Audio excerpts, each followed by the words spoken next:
हमने अपने संकल्प पत्र में 217 वायदे किए थे जब विधानसभा का चुनाव चल रहा था, और मुझे खुशी है कि हमने उन 217 में से पहले ही वर्ष के अंदर हमने 50 हमारे वादों को पूरा भी कर दिया है।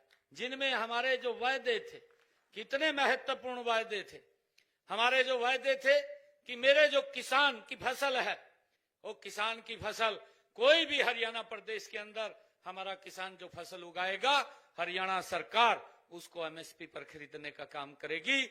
ये काम हमने, ये देश का पहला ऐसा राज्य है हरियाणा जिसने निर्णय किया है कि अपने किसान की पूरी फसल वो एमएसपी पर खरीदने का काम करेंगे। साथियों, हमने ये भी निर्णय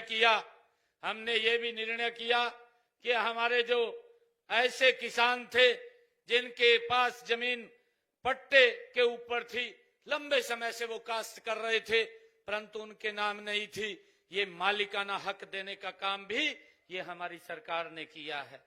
हमने ये भी निर्णय किया है कि जो गांव के अंदर किसी व्यक्ति ने अपना मकान पंचायती भूमि के ऊपर बना रखा है, लंबे समय से उसके ऊपर एक लिटिगेशन कोर्ट की तलवार लटकी रहती थी, कई बार कोई एप्लीकेशन दे देता था, उसका मकान ढा देते थे, मजबूरी होती थी जब कोर्ट का कोई निर्णय आ जाता था। परंतु हमने निर्णय किया हरियाणा प्रदेश के अंदर जो गांव में अगर किसी व्यक्ति ने पंचायती भूमि के ऊपर 20 वर्षों से अपना मकान बना रखा है तो उसको भी मालिकाना हक देने का काम ये हमारी सरकार ने किया है, ताकि उसके ऊपर ये समस्या ना रहे। साथियों, हमने जो हमारे किसान थे अंग्रेजों के समय का, उनके ऊपर एक टैक्स लगा हुआ था और उस टैक्स को 133 करोड़ रुपया था। हमने उस टैक्स को तो जड़ से समाप्त किया है, और समाप्त तो किया है 133 करोड़ को भी हमने माफ करने का निर्णय हमारी सरकार ने किया है। साथियों, मुझे खुशी है आज इस पुनिया खाप के बीच में जब मैं आया हूं कि दादा बाड़देव जी महाराज, जिनका जीवन हमें प्रेरणा देता है, और उस प्रेरणा को लेकर के हम निरंतर आगे बढ़ करके काम कर रहे हैं।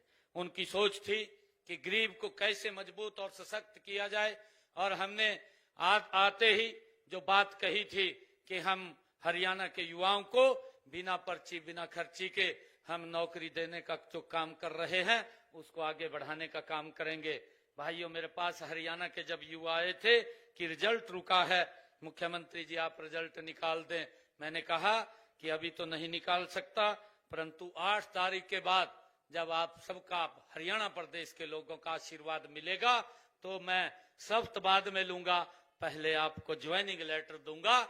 25,000 बच्चों को बिना पर्ची खर्ची के हरियाणा सरकार के अंदर नौकरी देने का काम किया है। साथियों, निरंतर हमारी सरकार काम कर रही है।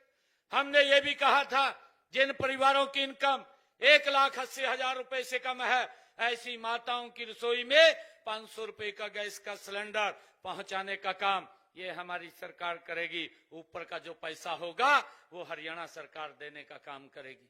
और आज लगभग 19 लाख बहनों की रसोई में 500 रुपए का गैस का सिलेंडर पहुंच रहा है।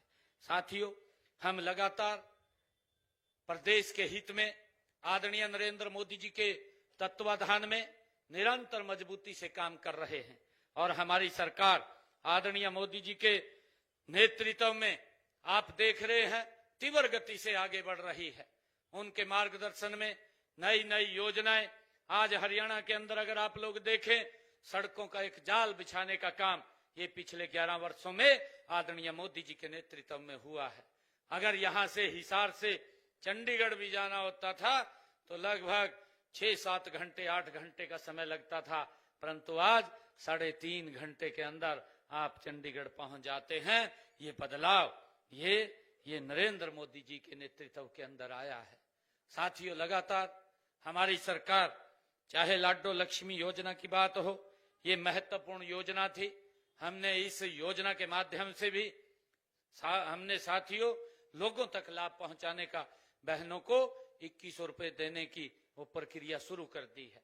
मैंने पहले ही बजट के अंदर 5,000 करोड़ रुपया उसका रिजर्व कर दिया था। धीरे धीरे करके उसको हम आगे बढ़ाने वाले हैं। और मैंने तो अधिकारियों को भी कहा है, उनको थोड़ा संकेत किया है कि ये पैसा ये छोटा होता है, इसको 2 किस्तों के अंदर हम पैसा देने का काम करेंगे। एक किस्त उनको हम पूरा का पूरा पैसा जब इकट्ठा हो जाएगा विद ब्याज उन तक पहुंचाने का काम करेंगे, ताकि गरीब व्यक्ति कोई ना कोई अपना कार्य कर सके और वो भी कोई बिजनेस कर सके या परिवार को आगे बढ़ा सके। उसके लिए हमने अधिकारियों को कहा है कि एक बार इसके ऊपर बात करके आप लोग इसको आगे करिए। और साथियों, हमने ये भी कहा है